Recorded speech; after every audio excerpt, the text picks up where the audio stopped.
I'm from Glen Street. It's a small town 20 miles south of Atlanta, Fayetteville, Georgia.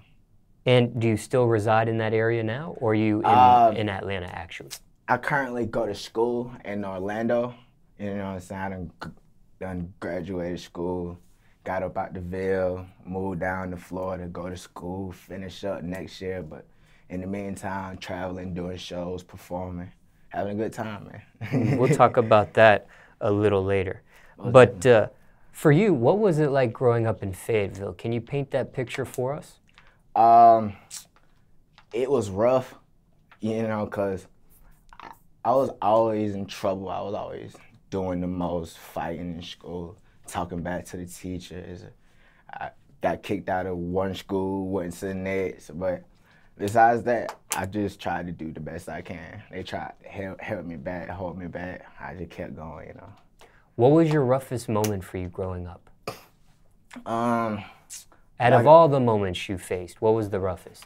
I was at Whitewater High School, and I got into like a bad fight. I was fighting on time with like resource officer, student. They say I pushed the teacher, all that, and then I went in a real depressive mode, man. Kicked out the house, mama wasn't having it, threatened suicide, hospital, living from place, you know, cousins. Mama was tired of dealing with me and just figuring out what I'm gonna do at 16, 17. Just really lost, and like that was really, really bad, you know, so. What grade were you in? This was like second semester, 10th grade year, and then I think I was about to be a junior. But then I went to Fayette County High School, and they took me in, they liked the music, they let me throw a music video there. The staff, the students was, you know what I'm saying, fucking with me, so I thank God for that. Okay, so 2017, class of 2017, we up for. Okay, so let's break a few things down. Before we get into more details about this transition of schools because of this fight, what kind of kid were you in school? How would you describe yourself overall? Oh, wow, man. I just ain't had no chill. Like, I was smart, like, don't get me wrong. I'd be the first ones to finish my work, do all that, but then I would just be bored, so talk to the person next to me, yell out something stupid, get in the bag, curse out with my teacher, get kicked out of class, go to the gym, see Coach Strick or something, you know, just wild, just always not in class. I couldn't really sit down for 55 minutes and do the work. Like, that shit was dead. Like, nah. Were you diagnosed for this? Bipolar, ADHD, ADD, but that shit didn't stop me. I graduated high school with a 3.4, and I was barely in there for real. Like, the work came simple. It was just work. The answers was already there, so you know, you ain't really gotta do much. Does this type of stuff you were diagnosed, bipolar, ADHD, does that run in your family? Yeah, it runs on my dad's side real heavy, you know, so I try to cope with it, but I'm doing well, you know. 19 with 2 companies, we live in large and we live in life, we live it well. But back then, after you were diagnosed, did you have to be medicated? Yeah, like I've been dealing with this like my whole life. Like at one point I was like 7 on like 5, 6 different medications, one that controlled the nerves, but then I just threw away all the pills and I was through with it. Like, they tried to medicate me, they tried to put me in special classes, but I rose above all that shit and I just stayed true and just kept doing me. They kept trying to kick me out. Like, my mama fought all my battles. Mama kept having to go to the Board of Education trying to get me out of everything because she worked in the school system, but on the east side, so she would have to help me out whenever I would have my altercations. Written up, so many suspensions. It's crazy, man. We done came a long way. Now they asking me to come speak to the probation classes and to come speak to the kids, and they want my songs playing in the elementary schools, but like back then they tried to hinder me. So it's just funny how things come around in full circle. You just gotta keep grinding, keep going hard. How long were you medicated for back then? I say about like 3-4 years on and off, remembering to take them, remembering not, mama having to refill it, all of that, so. Everybody's case is different. Circumstances are different for everybody, but in your particular case, what did you notice when you were on the medicine versus off of it? On the medicine, when I was on it, it's like it slowed me. Like I couldn't really be the active, expressive, crazy like type of nigga that I am. So it's like when I was on them, it was like a mind, I don't know, like horrible. I wouldn't recommend it. There's therapies, there's ways to teach your child or your kid to behave, but throwing them on some medicine and calling her out, that's horrible. No child should ever have to go through that. Oh God. Whose decision was it to stop taking the medicine? That was yours? Mine, yeah. And was your mother okay with that? Mama would think I would be on them. Like she would say before school, make sure to take, you know what I'm saying, take your pills, take your meds, and then I would be like, okay, I did, but I wouldn't, and I would throw them all away and act like I take it and be like, I need a refill, and she would go and refill it, and I just wouldn't take it. I still get my suspensions in school, still trying to, you know, and she was like, what's going on? How are you still misbehaving? I don't know, Mama. So when you were medicated, were you still getting suspended? Were you still getting involved in fights? Yes. Yes, folks was still trying me. I was still hanging out with my same friends, and we was just wild. What were you getting into fights for? Were you the aggressor, defending yourself? Folks would try me because, like, I'm small. I mean, I'm not small, like, you know what I'm saying? Don't get it confused. Like, I have a small stature, so folks would pick on me or try me or think that, you know, I'm not able to defend myself because I went to like a predominantly white school and, you know, I was sort of shunned out a lot. So it's like when I would just walk down the hallway, mind my business, a tall ass big jock nigga may bump into me on some sweet ass shit and be like, what's up? Like, steady having to defend myself, man. Kyle Drummer, if you see you, I still want to smoke, man. Like, it's crazy, but we done came a long way from it. Shout out him, shout out everybody, man. So you got into physical altercations. It wasn't just verbal. Physical, verbal, internet. Back then, we was younger, so we was with all the internet smoke, Kick, Instagram when it was first lit, all of that, man. Like, just growing up, playing football, just, I don't know, like, you just trying to make a way. But in the process, you just gotta deal with people, deal with life. Did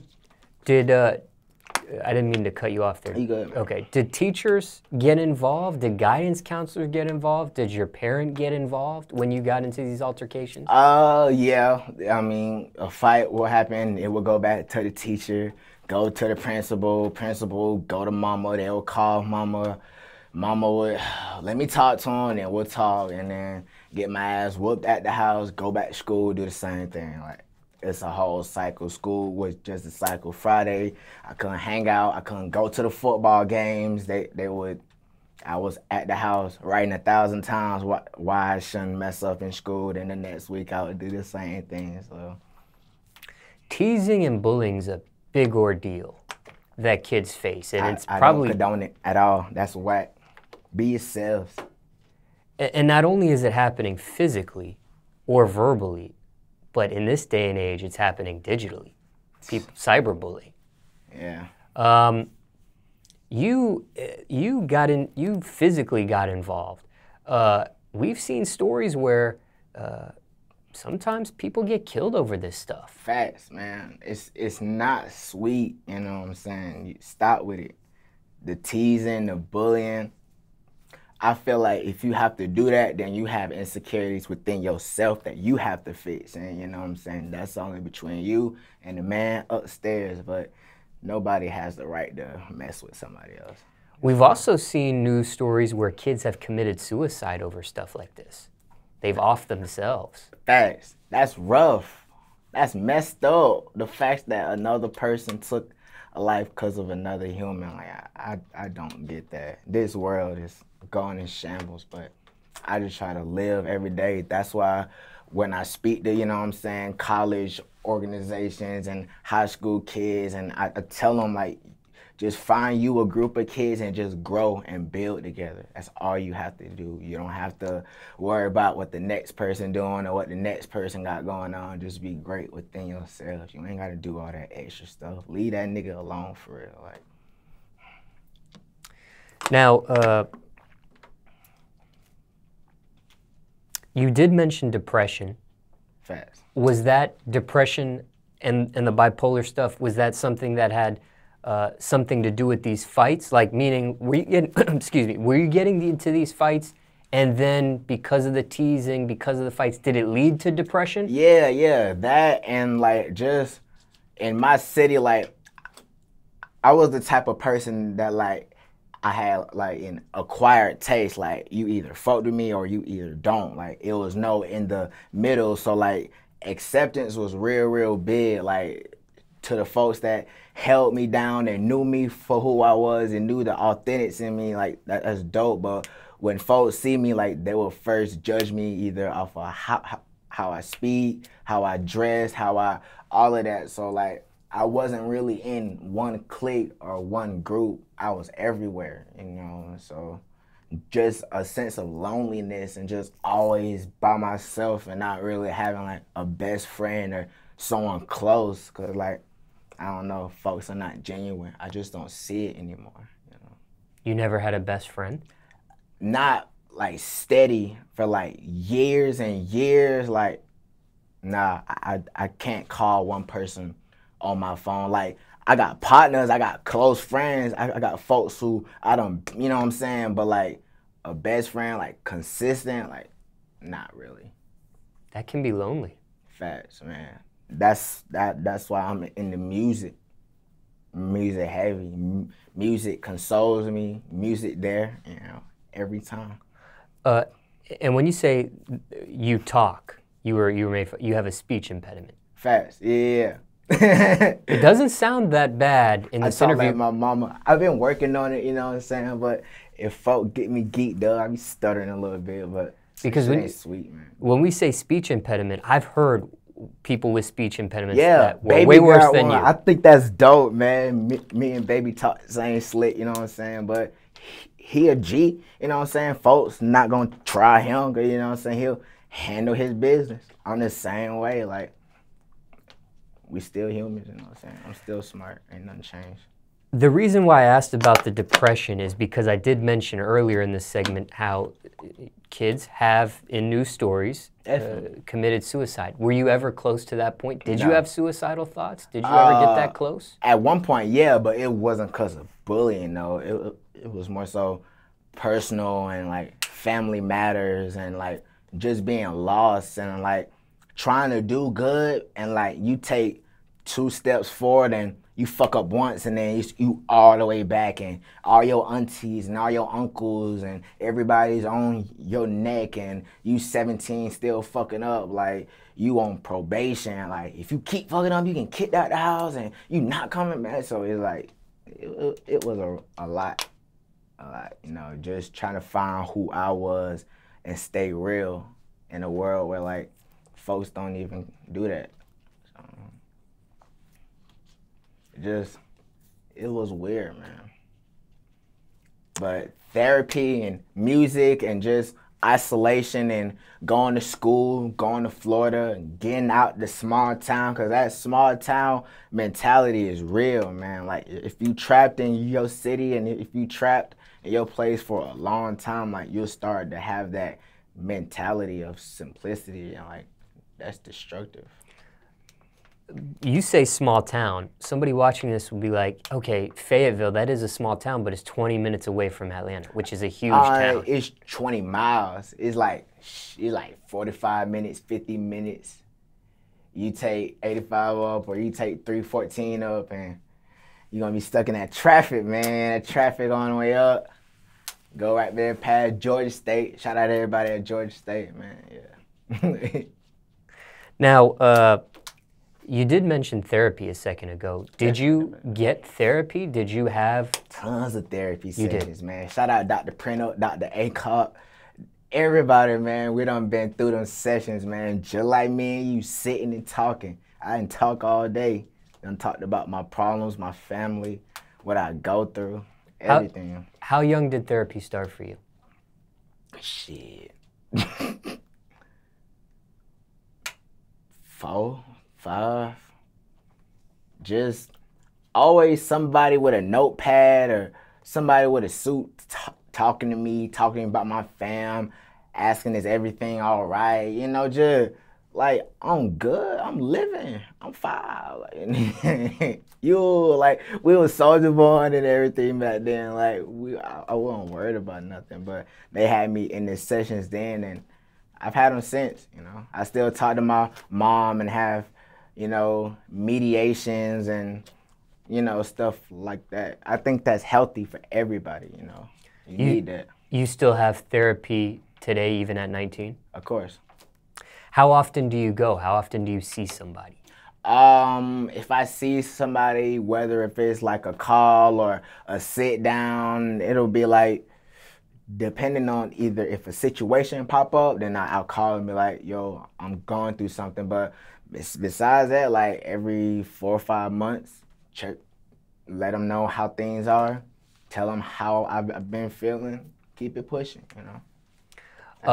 When you did start therapy, was that something, well, it happened when you were young, so it was probably recommended for you. I don't know if it was recommended or maybe your parent was like, you know what, let's put him in therapy. This is what he needs.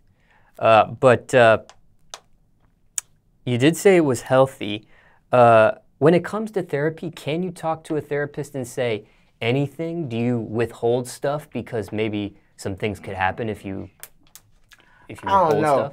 You tell them what you want, or you tell him what you think is comfortable. If you feel like he need to know that and he needs to know that information, then good. If not, he don't need to know that. Tell him what you need to get fixed. Okay, so moving forward in your life, that was kind of like a general outlook of, you know, how you were growing up in school. But there was a moment where you were kicked out.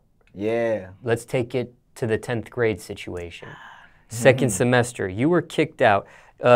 Your mom, okay, when you say you're kicked out, it's not like, you know what I'm saying, you gone, like, mom was still there, still check, but like, I just wasn't staying in the house. I was staying at like my father's crib or like my cousin's crib or like my partner's crib, or just like, I just couldn't stay in the house. Me and mom was butting heads almost every day, man. So did she kick you out literally, or did you just leave because you didn't want to be around? I couldn't come in the house. I had to go. I had my backpack and she said, you gotta go. So I guess I kicked out anyway. Do you feel like she abandoned you at that moment? Never. Mama never abandoned me. She been there always. That's my rock. She had to let me go a few times, and she had to give me a little smoke break and a little 5-minute timeout session. But besides that, nah, she's always been there, supported. I done had to provide for myself, you know, and make ends meet and contribute out of my own pocket when she was like, fuck him, he doing all this, everything. But besides that, I always made sure freshest nigga in the room. You mentioned your dad here. Was he in your life as well? Nah.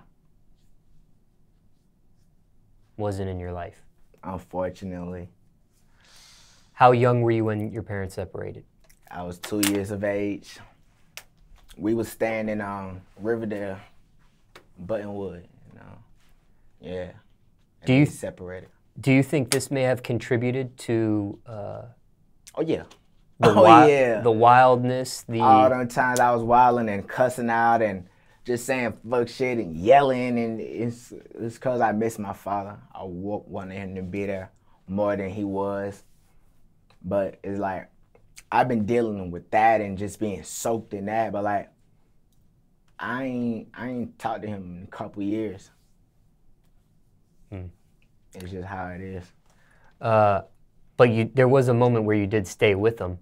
during the kick out episode. It was like it's either here or the streets, and then like I wasn't even in the streets, like I wasn't even with all that. So it's like, let me go to this nigga house and stay. And I was on probation. I had a probation van come to the bus, come to my classes and everything, and finding a way to school. So it was like you had to make the best out of a bad situation. And I was on that couch, still writing them raps, getting my flows off, trying to make the best out of a bad situation. Yeah. How young did the music stuff start?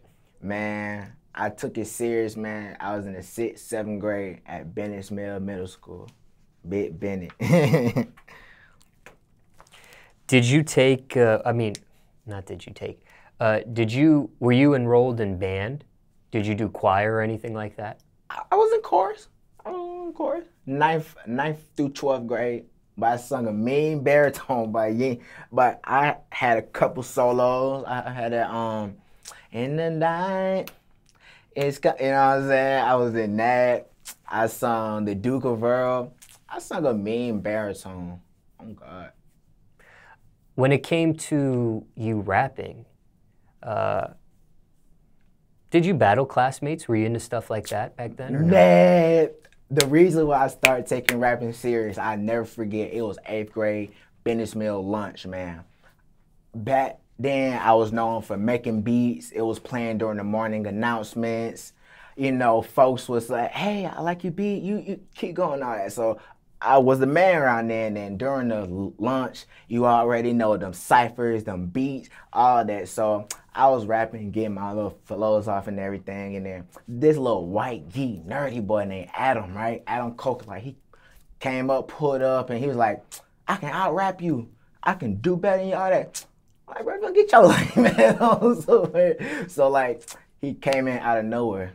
Yeah, my name is Adam. Yeah, it's true. I've been rapping better than you since the age of 2. Whole lunch crowd went crazy, man. They wasn't even stunning me after that. For like the next 2 weeks, I couldn't even get a rebuttal back. I was like, damn, man. So like, ever since then, I'm always writing. I'm always, you know what I'm saying? I'm the hardest one in the whole room now. But like, we always did the little Jones, the little ciphers, the little extra stuff. So definitely, man, had to stay competitive out there. Won more, lost more, broke even? Did you win more of these, lose more of these, or break even? Won. I stayed on top. I stayed with the punchlines, with the bars. Cause you know what I'm saying? Like you from Atlanta, like you really gotta hurt a nigga feelings. You gotta join him. You gotta get the best one. Like, yeah, you got to. Did you participate in talent shows? Oh yeah. I won the 8th grade talent show. I did a remix of Yonkers talent show. Elementary school, I used to win them. High school, I was in the talent shows, man. I was always rapping. I hosted the talent shows, tried to be a judge. Like, I stayed working with talent, man. That's all I do. Ever perform at a pep rally? I tried to. The fucking, what was her name? She's the cheerleading coach at Fayetteville County High School. I was supposed to perform at a pep rally. It was the senior year, and she capped last minute. I was supposed to do a remix of Day Day, and she capped on me. That hurt my soul. I had my raps ready, lit. I told my niggas, like, yo, we about to perform, stay in the front, we gonna be lit. Capped. I was hurt. I didn't even go to the pet rally. Ever sell CDs in school? No. I was self-conscious about my music, because, like, I went to a school where, like, they like that trap shit and they like that turn-up shit. And, like, on my first project, like, I was lyrical and, like, I was actually talking about shit and deep shit. So, like, I sent folks links. I told folks. And, like, I even shot a whole music video and that shit. But, like, for the most part, I kept it low-key. I was working on my craft, making sure my raps was in order. But, like, it's simple now, man. So you're not like that anymore? Nah, I'm sending folks links. We on tour now, man. Like, DJ Smallz interview, man. Like, this is a blessing. Like, I dreamed of this when I was in middle school and coming up and getting my raps off for the first time in studios, and like, it's crazy. What was the turning point when you broke that shell? Or how long did it take for you to break that shell? What you mean? Like, to go from being conscious about your music to who cares now? It's out. I dropped my second project, Crying in the Club, because like after my first one, I went straight to Texas and I did South by Southwest, and when I performed it, I saw how like folks was liking it, was digging it. I met Rollo, like free Rollo, man, like that was the craziest day of my life. So like once I saw the appreciation of my music and I was able to build a little fan base, that's when I got more confident, started getting out of my shell more, and just started going ham and like saying that I was the hardest nigga, the best nigga, and I am. Like, you know what I'm saying? Like the outskirts of Atlanta is really hard and folks sleep on it. Like Henry County, Clayton County, Fayette County, like we really hard. It's not just about the zones. Like, we harder than them. Like, you know, folks sleep just cause like you not from Atlanta, like you're not really taken serious, and that's whack, you know what I'm saying? Now that I'm confident enough to speak out, I'm speaking out for everybody on the outskirts of Atlanta. Like, we coming up, and we coming up strong, man. You did play sports. Play a little football. I stopped 8th grade. I don't want to play it in high school. They take that shit too serious. Practice every day, all day. You weren't good at it? I was good. Hell yeah. I could knock a nigga out. I was linebacker. I played football. Bennett's Mill. Shout out James, you know what I'm saying? We really put in that work.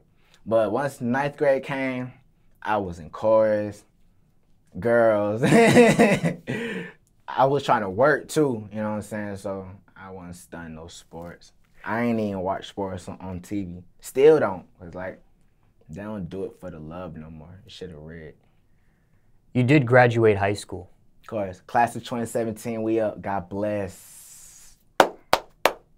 Was there ever thought of dropping out when Yes. you had that 10th grade incident? Yeah. I was staying at Morehouse out there in Lovejoy, and this was around junior year now.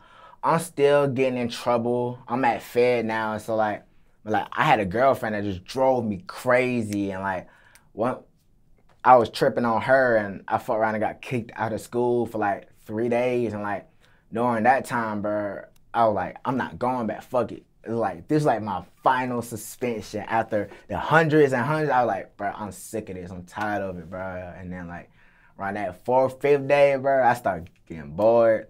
I started missing the hoes. My grades started. I knew I was gonna have to go back to mama house, and that was gonna be the first thing that she was gonna hop on, get your ass back in school. So I just had to go back. But I skipped class a lot, like every day in the hallways. American Deli, like I just wasn't in class. You are in college now? Yeah. Did you get some sort of scholarship? Oh yeah. The school gave me about 15 racks. The school gave me 15 racks for 500 words on being creative. Give me that. The church gave me 3 racks. Shout out Big Bethel. The fraternities, the sororities, like, you know what I'm saying? A nigga not dumb. I can write. I'm a writer, man. People give you money to write. Like, that's so easy. Give me that. So were these more or less grants or scholarships? Scholarships, like no grants. These were cash given that went towards my tab, my tuition. But yeah. But not an academic scholarship? Nah. Okay. Nah. If I would have went to like Georgia State or Georgia Southern or like a Georgia school, I probably would have got the Hope, Zale Miller or some if I would have worked a little bit harder. But there's no scholarships once you cross that Georgia line, man. I'm showing love to Georgia, man. Shout out Georgia.